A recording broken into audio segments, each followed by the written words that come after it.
Entonces, siendo las 6:46 de la noche del 13 de marzo del año 2024, iniciamos esta clase de teoría de los derechos reales. Vamos a iniciar en primer orden con la noción del bien. Y para poder hablar del bien, tenemos que volver a lo que son los derechos subjetivos. ¿Por qué tenemos que volver a los derechos subjetivos?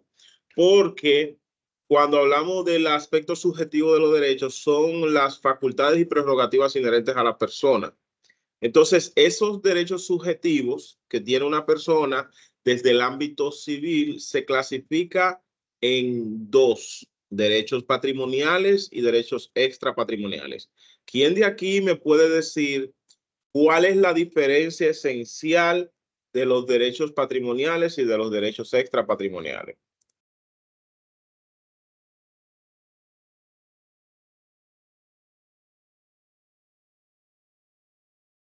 Levantando la mano.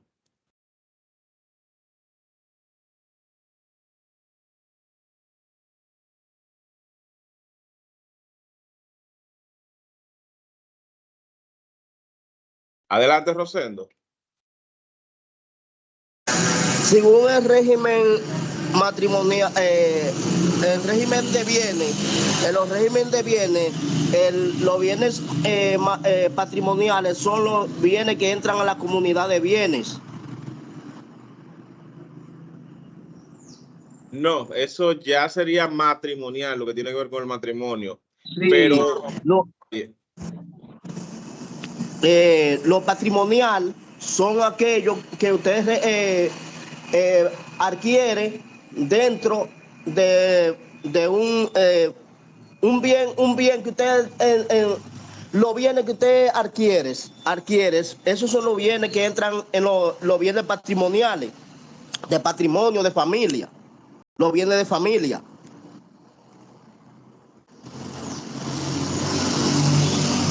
Ok, vamos a escuchar a Héctor Joel. Adelante, Héctor. Buenas noches. Yo diría que los bienes patrimoniales son aquellos a los que se le puede asignar un valor económico, mientras que los bienes extrapatrimoniales no se le asigna ningún valor. Por ejemplo, el derecho a la vida, el derecho a la libertad, el derecho a la salud y así sucesivamente. Muy bien. ¿Está usted de acuerdo con esa posición de Héctor Joel de que mientras el derecho patrimonial se le puede asignar un valor económico, el derecho extrapatrimonial no se le puede asignar un valor económico?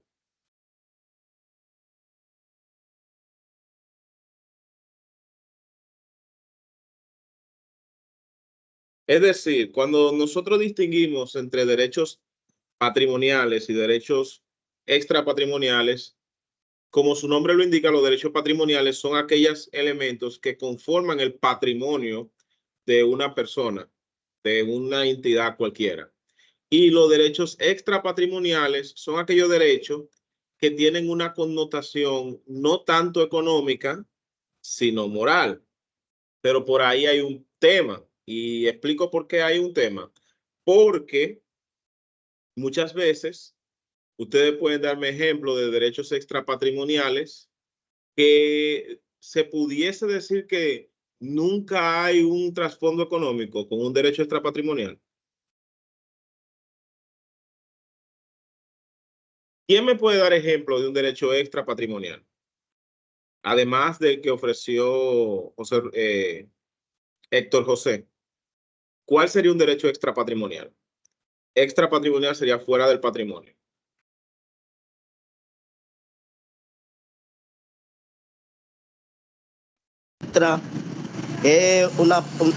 Privado, un derecho que usted tiene privado, que eso es extra, porque usted lo obtuvo fuera del matrimonio.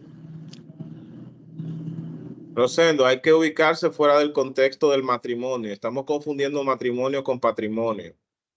No, el patrimonio usted lo tiene fuera, privado, un patrimonio privado que es un patrimonio extra. ¿Cuál sería un ejemplo de un derecho extrapatrimonial, Rosendo? En estos casos, yo tengo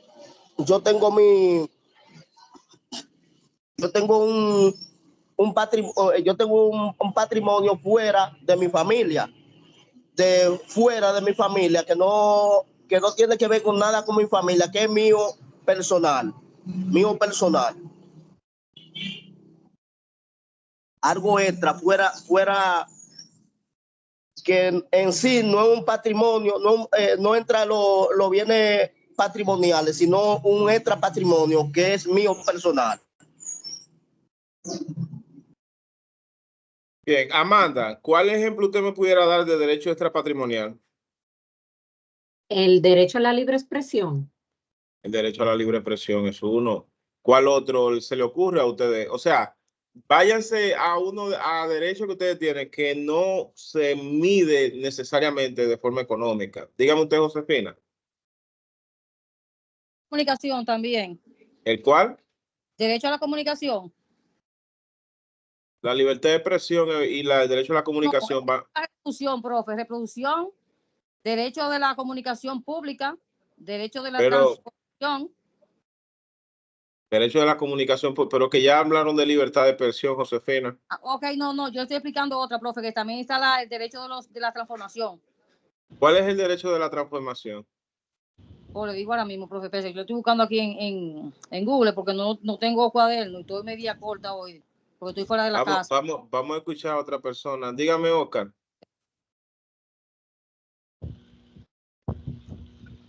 Maestro Franklin Cipión, el derecho a la intimidad. Espera un minuto, le di la palabra a Oscar. Dígame, Oscar. Derecho a la salud, profesor. El derecho a la salud. Vayan anotando esos derechos como derechos extrapatrimoniales, derecho a la salud, derecho a la libertad de expresión, derecho a la comunicación, dijeron derecho a la vida. Derecho a la intimidad. Derecho a la intimidad, muy importante ese. Hay uno muy importante que siempre se invoca, que también va muy cerca de la intimidad. Dígame, vamos a escuchar por último a Angélica. Dígame, Angélica. Sí, buenas noches, maestra. ¿Cómo? El derecho al libre desarrollo de la personalidad. El derecho al libre desarrollo de la personalidad. No es solo mencionar derechos constitucionales como van apareciendo en la Constitución. Básicamente, el punto desde donde ustedes tienen que partir para establecer una diferencia es que cuando a ustedes le hablan del patrimonio, ustedes le están hablando de la conformación de elementos económicos que se le atribuye a ciertas personas. Básicamente, de lo bueno y de lo malo, de los activos y de los pasivos. Pero fuera de ahí, hay una serie de derechos que son extrapatrimoniales, que no se cuantifican en dinero, y ustedes lo han mencionado. Han mencionado el derecho a la vida, el derecho al libre tránsito, el derecho a la salud, el derecho a la intimidad, el derecho a la honra. Pero miren cuál es el detalle detrás de los derechos extrapatrimoniales. Cuando ustedes como abogado le puede llegar un cliente en donde les reclamen que la falta o el daño que se le ha producido es para un bien extrapatrimonial. Es decir, no necesariamente se le ha despojado de una propiedad, pero se le ha producido a ustedes algún tipo de injuria o ataque a algún derecho extrapatrimonial. Entonces yo preguntaría a ustedes, el solo hecho de que, por ejemplo, ese derecho se catalogue como extrapatrimonial, impide que uno pueda reclamarlo en justicia, impide que uno pueda reclamar algún tipo de resarcición económica, algún tipo de compensación económica por el hecho de que sea extrapatrimonial. Veo que Fabiola tiene la mano levantada. Dígame, Fabiola. Bueno, se me quedó de la anterior que iba a decir derecho a la educación, pero de esta, decirle que no impide porque es una violación a un derecho patrimonial, lo No, cual la persona... extrapatrimonial. Usted está diciendo vuelve y repita la pregunta, profe. Usted dijo patrimonial. Sí, pero recuerde, estamos que separando lo patrimonial con lo extrapatrimonial. Que si esos derechos extrapatrimoniales le impiden sean resarcidos Que por su condición de extrapatrimonial.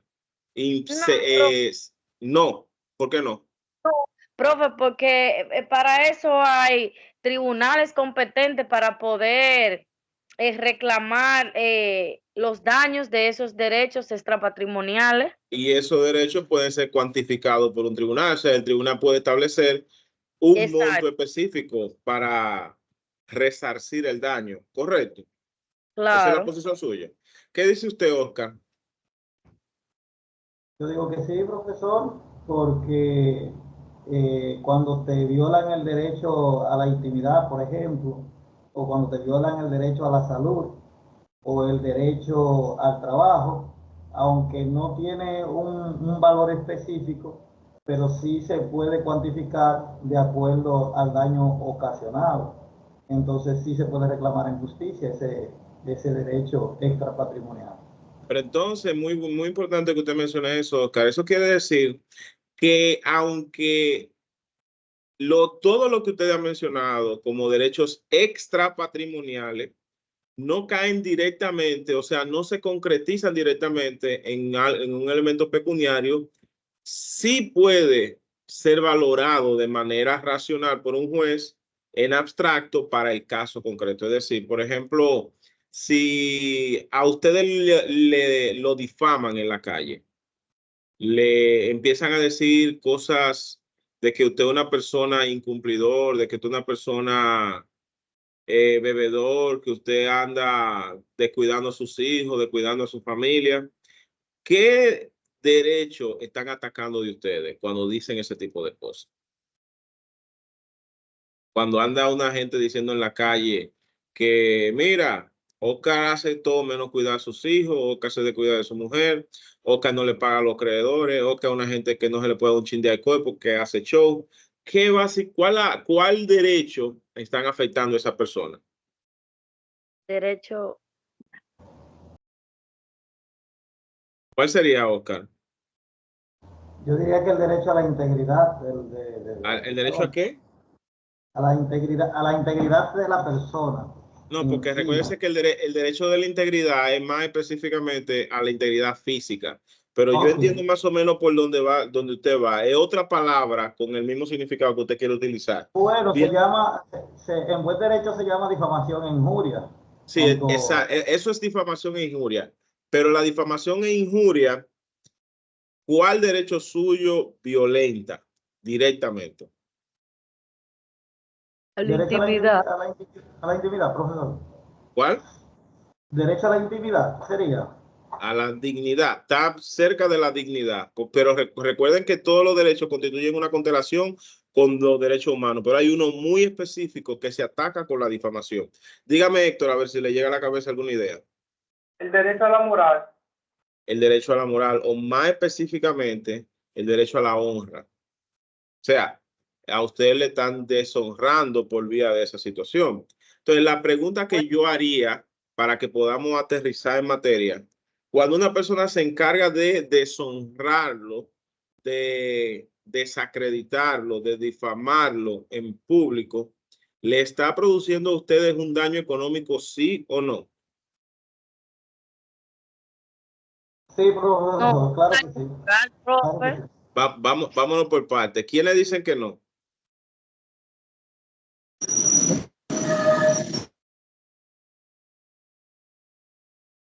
Dígame, Héctor, ¿cuál era la posición que usted iba a decir? Digo que sí, maestro, porque por ejemplo, hay personas que su capacidad económica depende mucho de su moral. De Por la ejemplo, credibilidad. de su credibilidad. Un médico que lo desacrediten diciendo que es un doctor irresponsable y que realiza mala práctica. Las personas no van a ir a consulta con él. Entonces, por ese daño a la moral, se va a ver afectada su actividad económica y su autonomía en sentido general.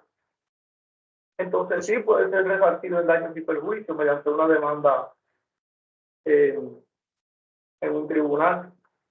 En otra palabra, Héctor, algo que empieza como extra patrimonial, como sería tu honra, puede un tribunal traducirlo en un daño material porque la honra es algo muy importante dentro de la sociedad. ¿Correcto? Así es. Muy bien. Entonces, ese es básicamente el ejercicio que nosotros hacemos con derechos extrapatrimoniales. Hay derechos que, aunque se consideren extrapatrimoniales, tienen un impacto en el patrimonio. Porque, por ejemplo, si algo atenta contra su derecho a la salud, ¿eso le impacta o no le impacta el patrimonio de ustedes? Tiene que invertir en farmacia, hay muchas cosas que tiene que dejar de hacer. Dígame, Oscar. Sí, va a decir eso que sí, que impacta, obviamente, porque cuando usted se le niega, por ejemplo, un seguro médico o el acceso a un, por ejemplo, por parte del Estado, a tener una salud de calidad, donde usted tenga ya de sus propios recursos que invertir un dinero, pues le está tentando, claro que sí, por supuesto que sí. Por supuesto. Entonces, señores, de ahí la primera gran clasificación con la que nosotros entramos es con derechos patrimoniales y con derechos extrapatrimoniales. Hice ese aclarando todo ese aparte para hablar de derechos extrapatrimoniales para que cuando a ustedes le pregunten cuál es la diferencia entre derechos patrimoniales y extrapatrimoniales, no digan, no, porque los derechos patrimoniales afectan el patrimonio y los derechos extrapatrimoniales afectan no lo afectan. Ambos pueden afectarlo. Lo único es que la forma en cómo lo puede afectar el derecho extrapatrimonial es de manera abstracta e indirecta. ¿Me siguen? Entonces, vamos a enfocarnos en esta parte con lo que serían los derechos patrimoniales. Y los derechos patrimoniales se centran en una noción. ¿Y cuál es esa noción? La noción del bien. Entonces, ya dentro de lo patrimonial, no de lo extrapatrimonial, quiero hacerle una pregunta a ustedes. ¿Saben de qué forma se compone el patrimonio? ¿Cuáles son los dos elementos que conforman el patrimonio? ¿Quién lo sabe? Rosendo tiene la mano levantada. ¿Usted sabe cuáles son los dos elementos que conforman el patrimonio con P? Los deberes que conforman el patrimonio son los económicos, porque si no hay economía, no hay patrimonio. Y si, ¿cuáles son los elementos entonces de ese patrimonio? ¿Cuáles son esos dos elementos? Esos elementos son los bienes inmuebles que obtengan dentro del patrimonio, como la vivienda, el derecho a la salud, derecho a medio ambiente, también el derecho a medio ambiente, que es un patrimonio, un patrimonio natural, y afectan directamente. Si nosotros lo afectamos, estamos afectando la vida del ser humano. José Ruiz, dígame, ¿cuáles son los dos elementos en que se conforma el patrimonio? Yo diría que son los activos y pasivos. ¿Ya los activos y los pasivos? Claro. Iba a decir. Ok. ¿En qué consiste eso de los pasivos y los activos? Si usted lo pudiera explicar. Ah, sí. Los activos son el conjunto de, ya sea, ¿cómo explicarlo? Son el conjunto de... Wow, no tengo la palabra. Bueno, son, valga la redundancia, bienes que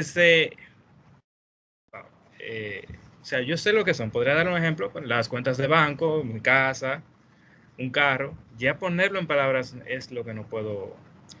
Pero los pasivos sí, eso ya serían, valga la redundancia, las deudas. O sea, todos los dentro de mi patrimonio serían...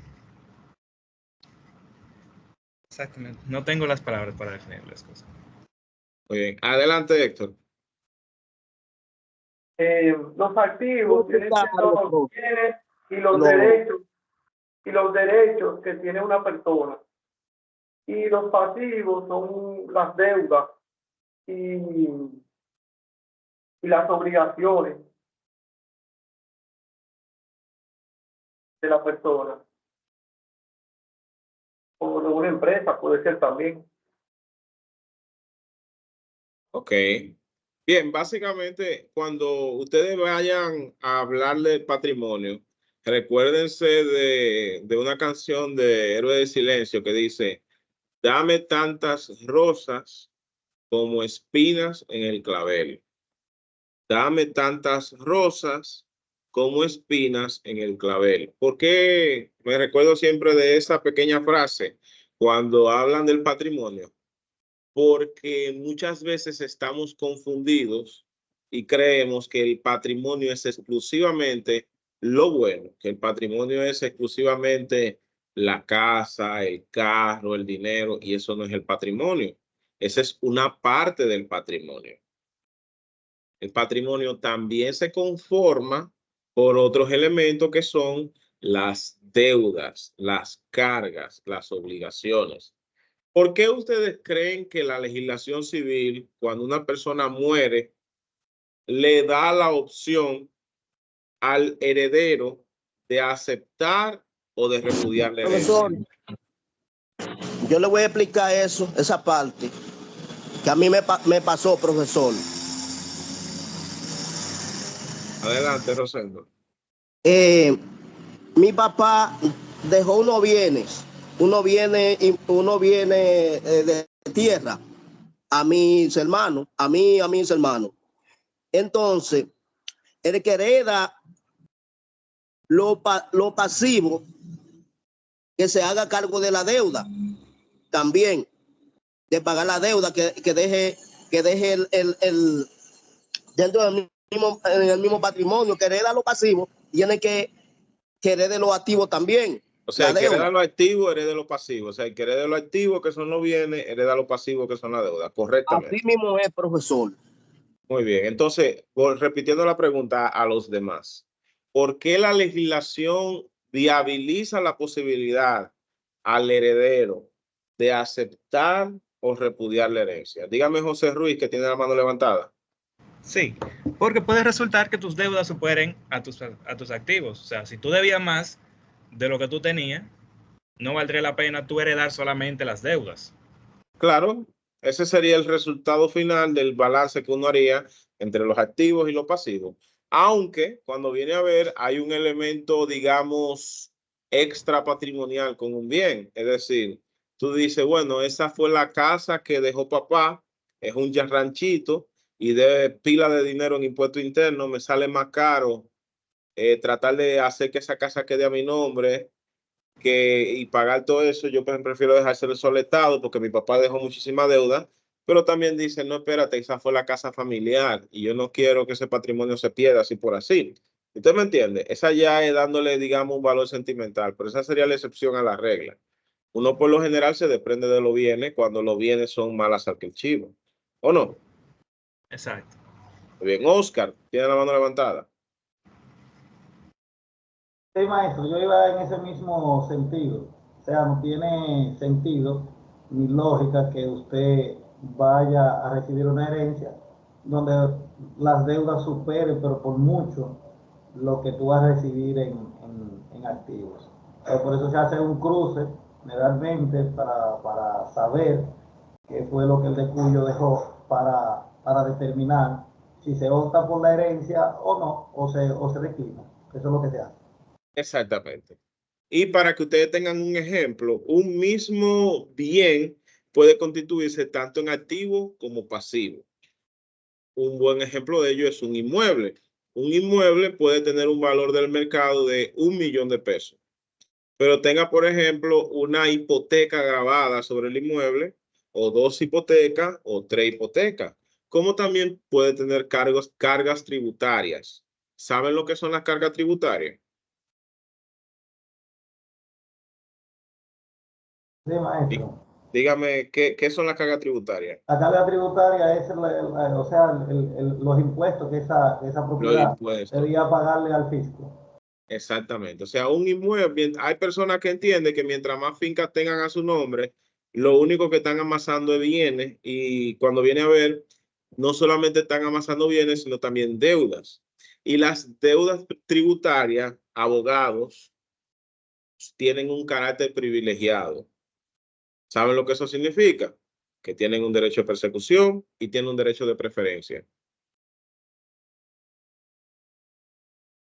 Entonces, por eso es muy importante tener presente que cuando ustedes le hablen del patrimonio, no solamente tiene rosas, sino también tiene espinas. No solamente tiene bienes, sino también puede tener deudas. No solamente puede tener activos, sino también puede tener pasivos.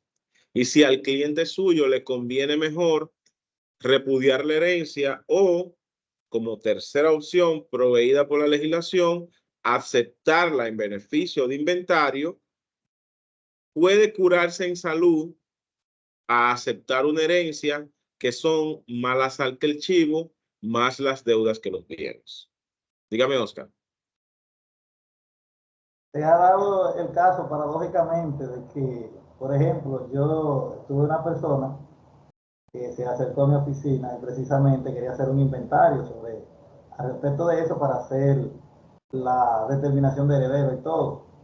Entonces, cuando determinaron que las deudas eran mayor que el patrimonio que había, entonces decidieron no hacer la determinación de heredero y están haciendo un subfruto del bien y cobrando Eso, dinero. eso es lo que suelen hacer, sobre todo, cuando hay muchos acreedores y los acreedores quieren hacer algún tipo de persecución. Los herederos dicen, pero yo no me voy a dejar joder. Yo lo que voy a hacer es que voy a dejar todo a nombre de papá, que papá descanse, y mientras no se haga determinación de heredero, eso se queda así. Exacto. Yo le preguntaría a ustedes, muy interesante tu participación, Oscar, ¿cuáles recursos le da el legislador a los acreedores frente a ese tipo de situaciones? ¿Quién lo sabe?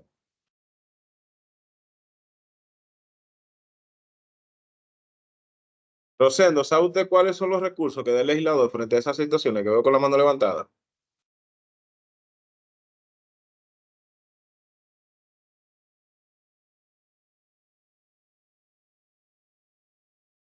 Nadie sabe.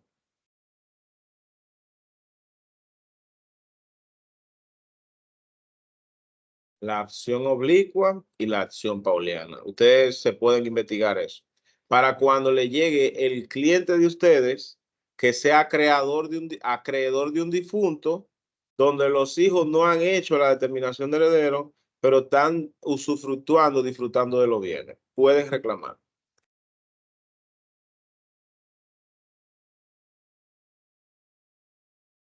Vamos bien, señores. Lo noto como lento.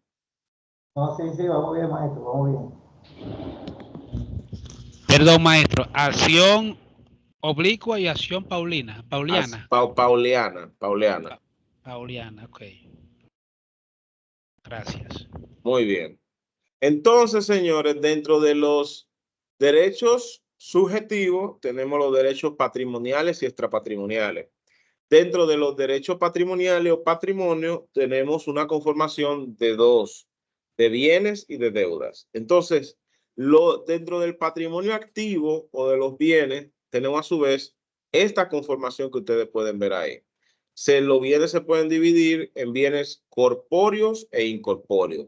¿Cuál sería la diferencia entre el bien? El nombre se lo indica, pero para que ustedes me lo digan, ¿cuál es la diferencia entre un bien corpóreo y un bien incorpóreo?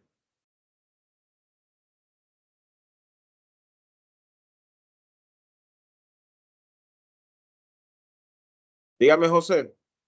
Están faltando las voces de la fémina en este grupo, en esta clase. Déjense escuchar, mujeres. Dígame, José Ruiz. Vale la redundancia, corpóreos son aquellos que existen en la realidad, o sea, son objetos físicos, casas, carros, etc. Incorpóreo se refiere a ideas y nociones o conceptos. Yo diría derechos de autor, derecho intelectual, etc. Ok. Esa es una muy buena clasificación.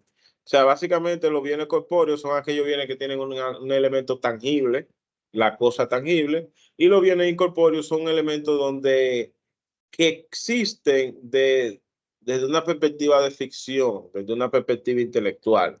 A su vez, los bienes corpóreos se clasifican en bienes inmuebles y bienes muebles. ¿Cuál es la principal diferencia entre los bienes muebles y los bienes inmuebles? ¿Quién me la puede decir? Está en el nombre, por cierto.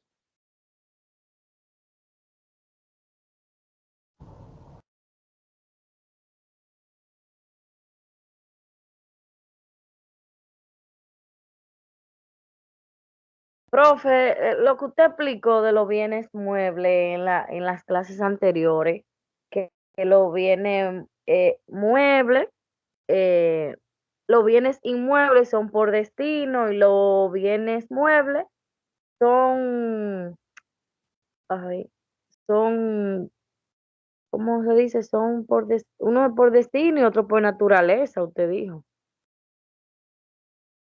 Ok. Yo se lo digo. Vamos a escuchar a Raimundo. Dígame, Raimundo.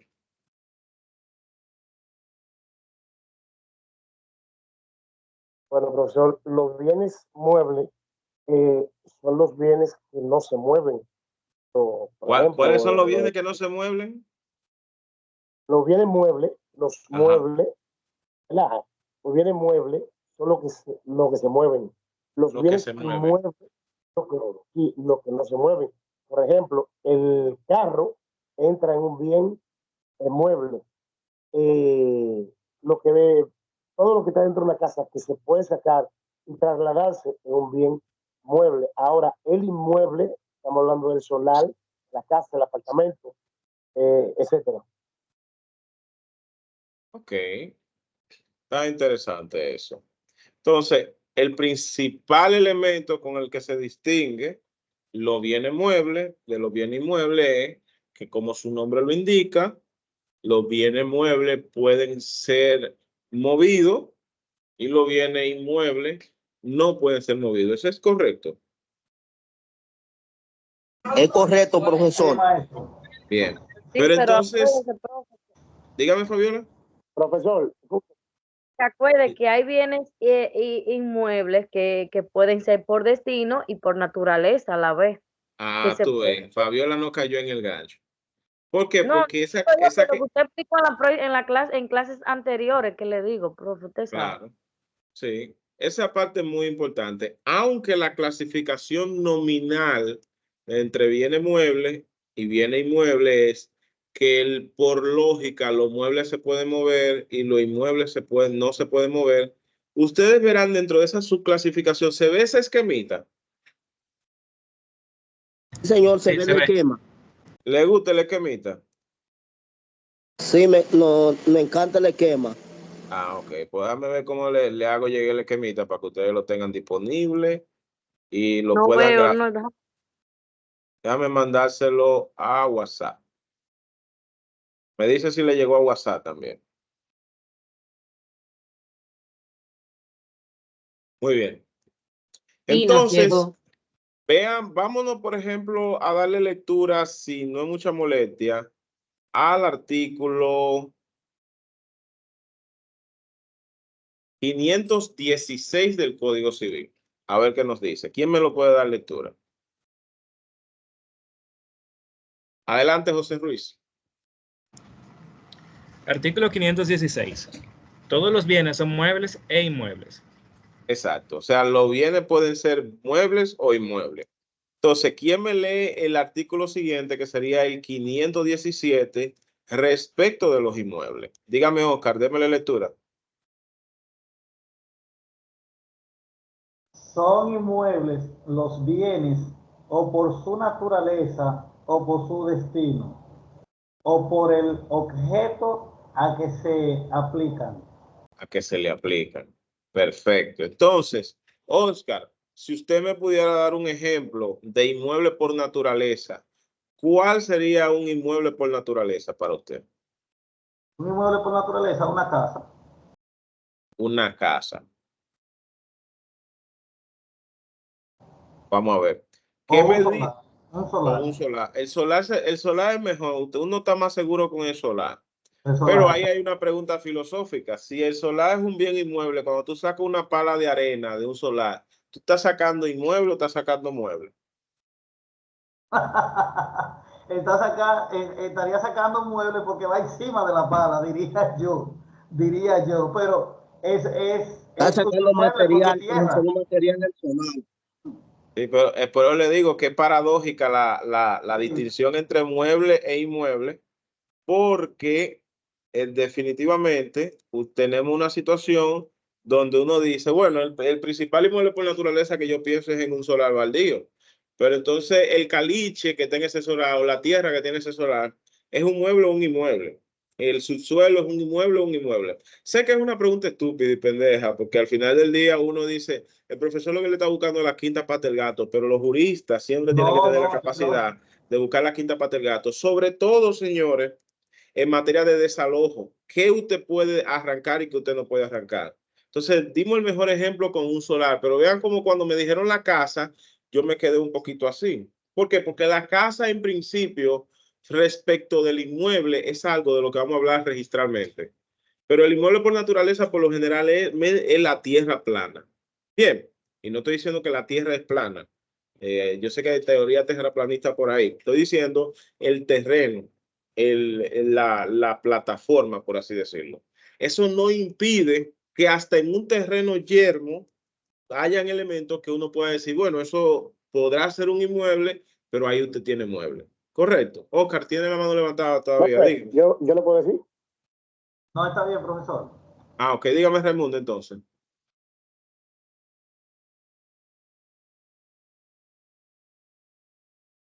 Adelante, Raimundo. Bueno, profesor, podemos decir, ok, pensamos rápido en un inmueble. Yo una vez pensé en una finca, ¿verdad? Porque es un inmueble. Una finca por naturaleza, una finca. Pero, como usted explica, dentro de la finca, usted agarra caliche y lo saca, ok, usted lo está moviendo. Pero dentro de la finca, un inmueble, por ejemplo, por naturaleza, pueden ser los árboles que están integrados en la finca. Claro, usted los puede mover, pero por naturaleza es un inmueble. Porque son elementos que pertenecen a la finca. Unido al inmueble. Sí, más o menos por ahí es que va la idea. Esa es la parte esencial. O sea, ya dimos un ejemplo de inmueble por naturaleza al hablar del terreno. ¿Quién me puede dar un ejemplo de un inmueble por destino? Franklin, dígame, un inmueble por destino. Un inmueble por destino. Sí. Yo le iba a poner un ejemplo, maestro. Un ejemplo de inmueble por destino, Franklin. Yo le voy a poner un ejemplo. Por ejemplo, yo trabajo aquí en el parque industrial y aquí explotan dinamita y de ahí sacan una roca. Ok. Ustedes, por ejemplo, ponen... Y esa roca la venden, o sea, se la venden a fábrica, no sé qué hacen. Yo lo que sé que de ahí saben sacar con tractores, sacan muchas patanas con rocas. ¿Puede ser eso por destino? No. Dígame, Francisco García. Yo considero que un inmueble por destino, por ejemplo, puede ser una yunta de buey, un tractor, que puede estar en un inmueble, pero usted lo puede mover. Claro. Ese está dentro de la tercera categoría, no dentro de la segunda. Muy interesante la pregunta, pero no cae dentro de la categoría de inmueble por destino. Profe, yo no sé si yo la pego, a ver, según lo que yo he estudiado, un poquito, si se puede. Dígame, Raimundo. ¿Cuál usted considera que un inmueble por destino?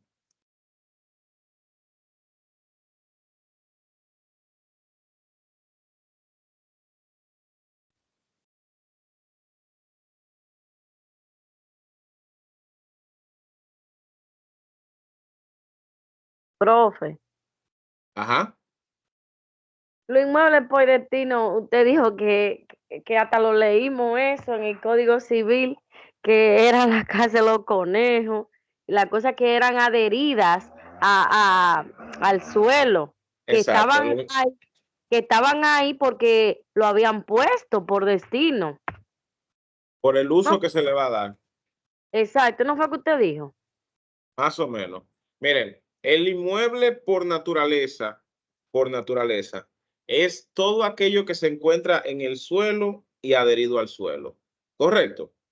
El inmueble por destino, ahí Raimundo tenía la razón, me confundí un minuto, son todas aquellas muebles que están dentro del inmueble, pero con una categoría especial se le considera inmueble. ¿Correcto? O sea, cuando ustedes, por ejemplo, le pregunten en una casa, ¿cuáles cosas ustedes pueden desalojar? Y le preguntan, ¿yo puedo en un desalojo llevarme un abanico de los que se ponen de pie para echar fresco? Sí, porque eso es un mueble. Pero ¿y un abanico de techo? No. ¿Por qué no se puede llevar un abanico de techo? Porque está adherido al techo de la casa. Porque está adherido al techo en la casa. Lo mismo pasaría con la lavamanos, la bañera. Claro, incluso exactamente, aunque el lavamanos, aunque el inodoro, aunque las llaves, aunque todas esas instalaciones sean muebles desde una perspectiva individual, cuando se encuentran adheridos al inmueble, caen dentro de lo que sería una inmueble por naturaleza. Cuando se trata de muebles que no necesariamente están adheridos, pero tienen una categoría especial de ser accesorio al inmueble, como por ejemplo los productos agrícolas dentro de la finca, son inmuebles por destino. Entonces, una tercera categoría que cae dentro de cuando se le da una transformación jurídica de los muebles por naturaleza en inmuebles, gracias a la declaración voluntaria de propietario, es el inmueble por determinación de la ley. Y entonces, básicamente, ahí es donde se va clasificando. En esencia, esta clasificación está en el Código Civil. Pero ¿cuál es la gran dificultad que tenemos con esta clasificación de inmuebles? La vamos a ver más adelante. Más adelante ustedes van a ver que esa distinción consagrada en los artículos 516 y siguientes del Código Civil opera parcialmente en la legislación inmobiliaria. ¿Por qué les digo esto? Por el tema de la mejora. Fabiola, tiene la mano levantada, dígame.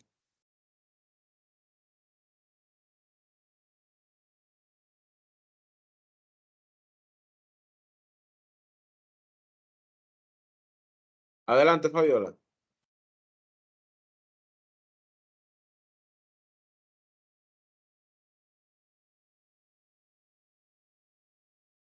Profe, fue que se me quedó cuando yo le iba a decir de lo que usted había explicado anterior. Ah, ok, Excusa. perfecto, perfecto, perfecto. Rosendo, ¿tiene la mano levantada? Yo le voy a decir, profesor, los muebles por destino que lo dice la ley son los muebles, lo que están dentro de la propiedad, dentro de la casa, que no están adheridos a las paredes, que no están adheridos a las paredes, como los muebles que se pueden sacar. Esos no son inmuebles por destino. Y un carro también es un mueble por destino. No es un inmueble por destino. Mire, si se llevan de eso, si hacen un embargo inmobiliario, noten cómo se llama, embargo inmobiliario, ustedes no solamente se pueden embargar la casa, sino el carro dentro de la casa, y así no es que funciona. O sea, hay que saber distinguir cuáles cosas uno se quede y con cuáles no.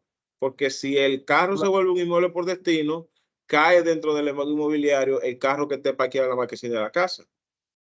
Claro. Y entonces el carro que está parqueado dentro de la marquesina de la casa es un inmueble.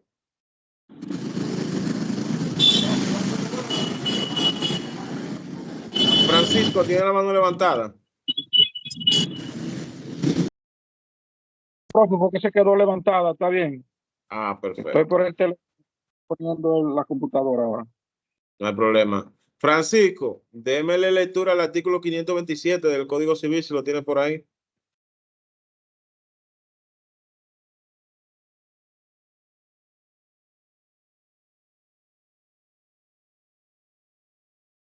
Lo tengo cerca, déjeme buscarlo.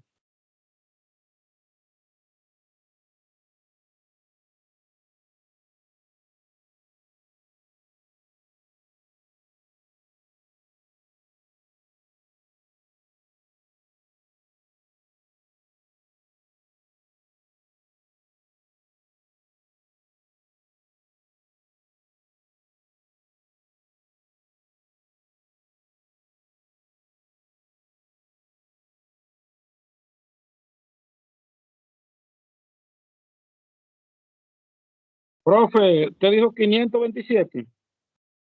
527. Dice aquí que el artículo 527 modificado por la ley 4520, capítulo 2 de los muebles. Los bienes muebles pueden ser corporales o incorporales.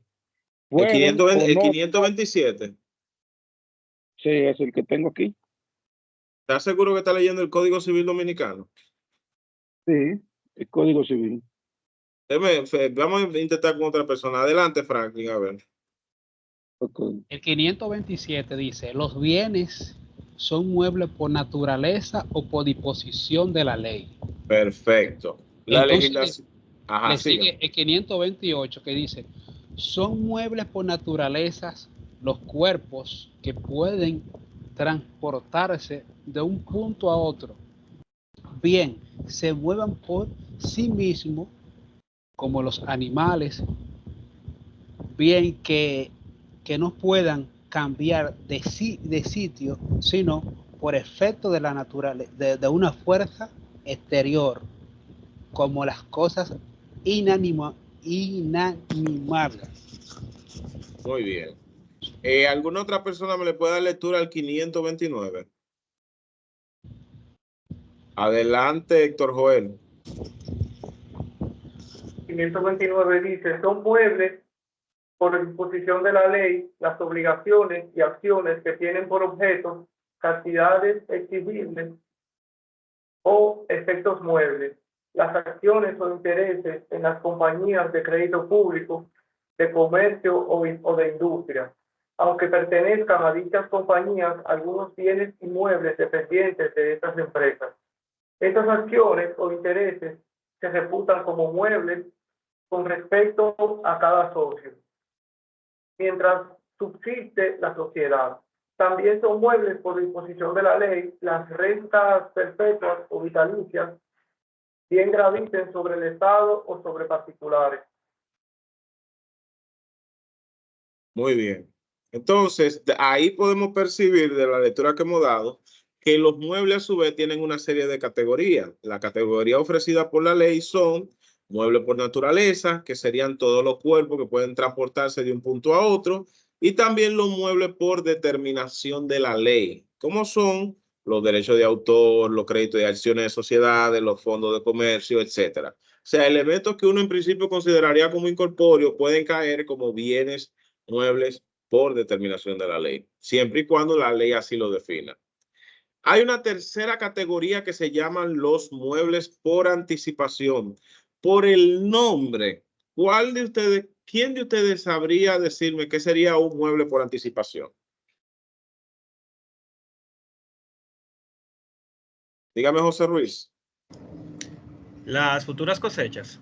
Las futuras cosechas, perfectamente. Es decir, son aquellos que están incorporados al suelo, pero que aunque en ese momento son inmuebles por naturaleza, cuando por ejemplo la cosecha no ha salido, se considera como mueble en atención a su próxima extracción del suelo. ¿Por qué esta distinción es importante? Porque muchas veces el embargo que se va a hacer no es al terreno, sino a los frutos. Y el embargo de frutos es un embargo mobiliario, no un embargo inmobiliario. ¿Entienden? Dígame, Angélica. Dentro de los muebles por anticipación pueden estar las vacas preñadas, porque No. como es un anticipo, ahí no cabe. No, no es porque no quepan, es por el hecho de que la vaca en sí misma es un mueble. Y si, por ejemplo, la vaca está como inmueble por determinación de la ley dentro de una finca específica, se infiere que el producto de la vaca también va a ser un inmueble por naturaleza. ¿Me sigue?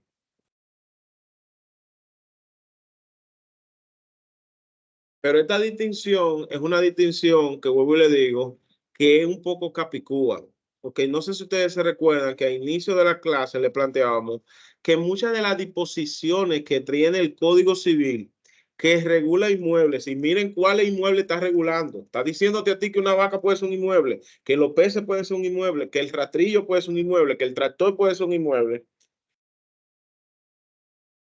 Registralmente hablando, hay una situación. ¿Por qué? Porque mientras la legislación sustantiva le da un tratamiento de una forma específica, desde los artículos 552 al 555 del Código Civil, hay un tratamiento totalmente distinto que acaece con relación a lo que tiene que ver con el registro de dicha propiedad. ¿Por qué digo esto? Porque por un lado, la legislación plantea que todo de lo cual está adherido al suelo es de la propiedad del dueño del terreno. Y eso incluiría todas estas categorías de bienes inmuebles. Sin embargo, en lo que respecta, en lo que respecta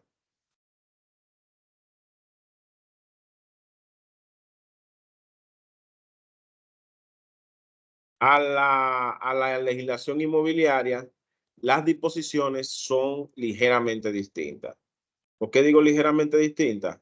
Porque, por ejemplo, si ustedes se buscan el artículo 23 de la resolución 788-2022, que les voy a compartir también,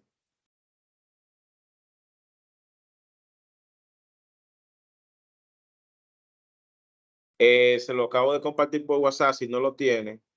¿Quién me le puede dar lectura a ese artículo? El artículo 23 de la resolución 788 del 2022.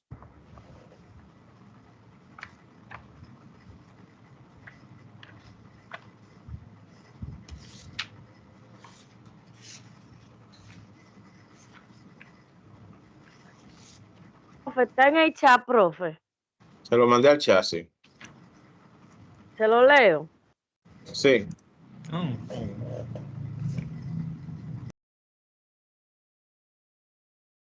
¿Me escuchan? Le escucho. Artículo 23, resolución 788 de guión 2022, que establece el reglamento general de registro de títulos. Definición de mejora.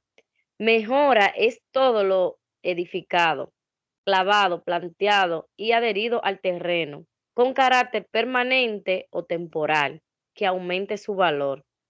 Mejoras a ser anotadas. Solo se anotan en el registro complementario las mejoras permanentes sobre inmuebles registrados, debidamente identificadas mediante un trabajo de mensuras aprobado por la Dirección Regional de Mensuras Catastrales competente.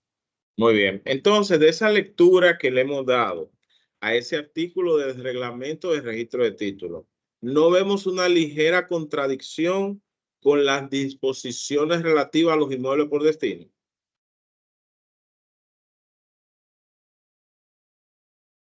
¿Me explico? Vieron toda la clasificación que daba la legislación civil de inmuebles por destino.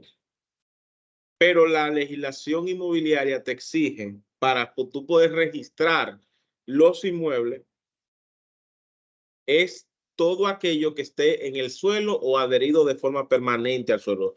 Ojo con la palabra permanente. Toda esa clasificación que estaba en los artículos anteriores del 546 no la podemos utilizar ahí.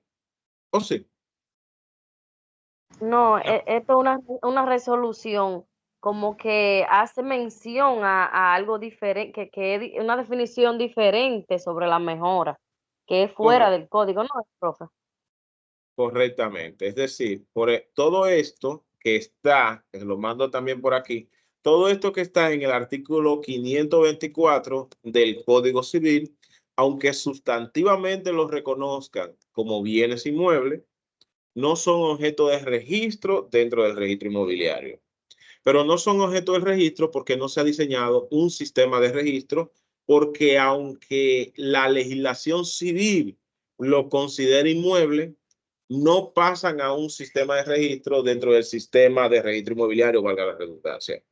Y esto tiene una razón lógica, es decir, ¿cómo uno puede tener un registro invariable de cuál vaca, cuál rastrillo tiene esa finca? Eso no puede aparecer en el levantamiento parcelario de un agrimensor. Por lo cual ahí se tiene una dificultad técnica con la cual se tiene que trabajar.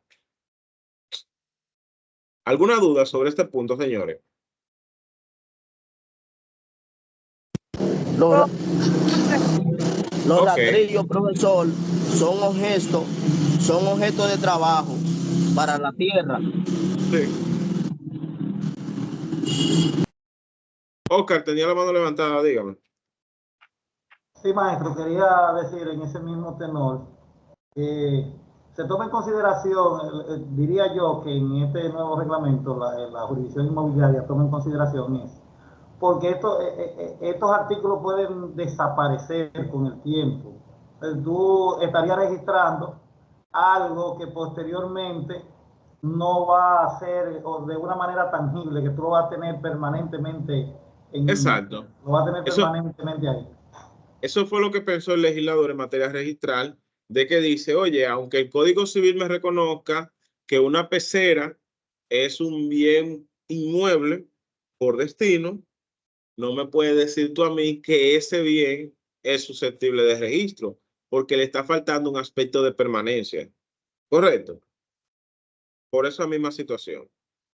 Entonces, señores, para recapitular, los derechos subjetivos se dividen en derechos patrimoniales y extrapatrimoniales. Los derechos patrimoniales se dividen en activos y pasivos, siendo los activos los bienes y siendo los pasivos las deudas. El patrimonio siempre se conforma de ambos elementos, es decir, hay que dar tantas rosas como espinas. Asimismo, también los activos se componen a su vez de los bienes y los bienes pueden ser corpóreos o incorpóreos. Dentro de los bienes corpóreos pueden ser a su vez muebles o inmuebles. Y los inmuebles pueden ser por naturaleza, por destino o por determinación de la ley. Y los muebles pueden ser por naturaleza, por determinación de la ley y por anticipación. ¿Le gustó ese resumcito? Sí, Profesor. eso está perfecto, profe, si usted lo escribiera. Perfectamente, maestro, perfectamente. Bueno, entonces, señores, vamos a hacer una pequeña pausa aquí hasta las 8, porque ya entramos en la segunda parte, que sería para hablar de fondo de lo que sería el derecho de propiedad. Correcto. Aprovechen a lo que no han cenado, cenen, y nos vemos a las 8 de la noche. Bien, maestro. Ok, bien.